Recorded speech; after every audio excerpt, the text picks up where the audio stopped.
जय हिंद साथियों। अग्निवीर योजना के तहत जो भर्ती पहले ऑनलाइन एग्जाम हो रहा है वो 22 अप्रैल को एग्जाम है। आपके पास सिर्फ 20 से 25 दिन बचे हैं। आप अपनी तैयारियों को और मजबूत कर लीजिए। जितने अधिक आप ओल्ड पेपर या टेस्ट पेपर हल करोगे उतना आपको अंतिम दिनों में फायदा होगा। साथियों, अग्निवीर योजना को लेके कल रक्षा मंत्री जी का बड़ा बयान आया था कि अब यदि सुधार की जरूरत पड़ी तो अग्निवीर के तहत जो सैनिक ले रहे हैं उनको परमानेंट भर्ती के तहत लिया जा सकता है।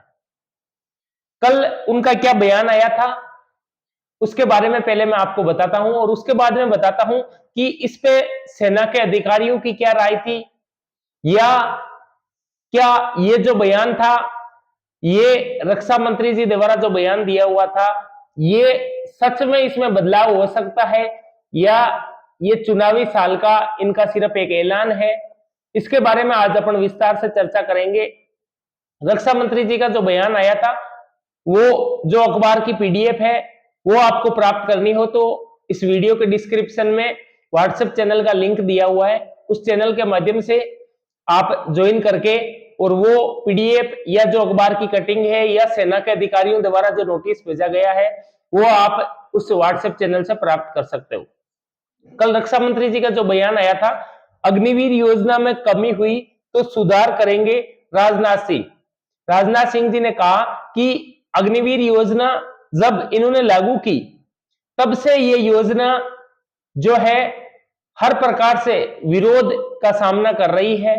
अब उनका कहना है कि यदि देश को जरूरत पड़ी तो हम परमानेंट सेना के तौर पर जो है युवाओं को लेंगे।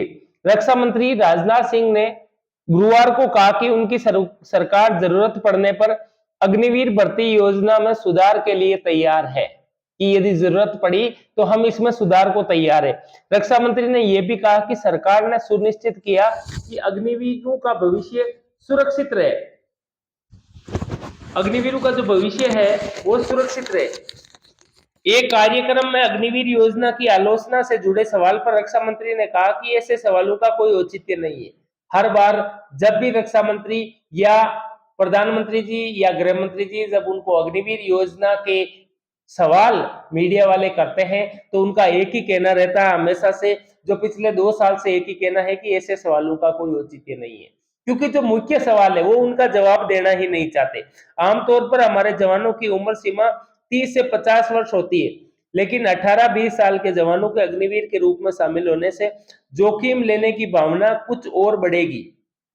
इसमें कोई दो राय नहीं है कि वरिष्ठ जवान अपनी जिम्मेदारी बेखूबी निभा रहे हैं। उन्होंने कहा सरकार आश्वस्त करना चाहती है कि किसी के भविष्य से खिलवाड़ नहीं होगा। उन्होंने ये भी कहा कि जो अग्निवीर में भर्ती हो रहे हैं उनका भविष्य भी हम सुरक्षित रखेंगे, उनके भविष्य को लेके भी हमारे पास पूर्ण योजना है। वो 4 साल के बाद जब सेना में जॉब करके वापस आएंगे तो उनके भविष्य को लेके भी हमने पूर्ण रूप से योजना बना रखी है, इसकी पक्की गारंटी है। राजनाथ ने कहा यदि जरूरी हुआ और इसमें कोई कमी दिखती है तो हम उन्हें सुधारने को तैयार है, कि यदि अब जरूरत पड़ी देश को या सेना को तो हम अग्निवीर योजना है उसमें जैसे पहले भी काफी मुद्दे उठे थे कि जो 4 साल है उसकी जगह 7 साल करना चाहिए, और जो शहीद का दर्जा नहीं मिलता, जो उनके परिवार को शहीद होने के बाद पेंशन नहीं मिलती, उसको लेके भी मुद्दे उठे थे। उसमें भी सुधार की विशेष आवश्यकता है। हम गुजारिश करना चाहते हैं कि इन चीजों में सुधार हो और जो एक सब युवाओं में एक जोश होता था सेना में जाने का, वो जोश अब धीरे धीरे कम होता दिख रहा है।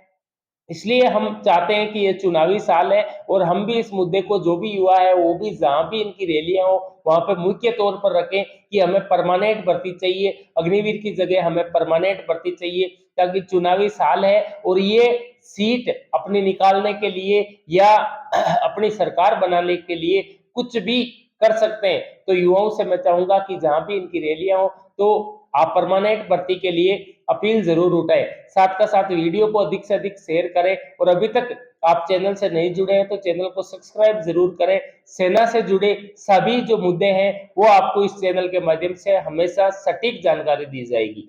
जय हिंद, जय भारत।